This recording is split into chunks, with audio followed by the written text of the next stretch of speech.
ఇప్పటికే అంతా అయిపోయింది. అసల ఇద్దరి మధ్యన ఏమీ లేదు. బట్ ట్రై చేసాడు తను. ఎందుకు అబద్ధం చెప్పకూడదు.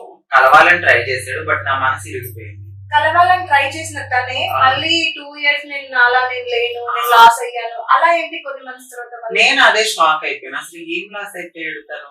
ఏం పెట్టాడు? ఒక హిస్టరీ ఉంటది. లేకపోతే ఒక ఫోన్ పే ఉంటది. ఏముంటదో ఒకసారి తీయమనండి. తనేం పెట్టాడో, నేనేం పెట్టానో, అసలు నేనేం చేశాను, తనేం చేసాడో తెలుస్తది. నేను బిఫోర్ మ్యారేజ్‌కి ముందే చెప్పాను. మనకి సెట్ అవ్వదు.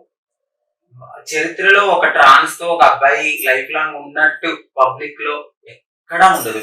సో ఇలాంటిది వద్దు. నీ లైఫ్ నువ్వు, నా లైఫ్ నేను బ్రతుకుదాం. సరదాగా వచ్చి వెళ్ళిపో. నువ్వు మ్యారేజ్ చేసుకో.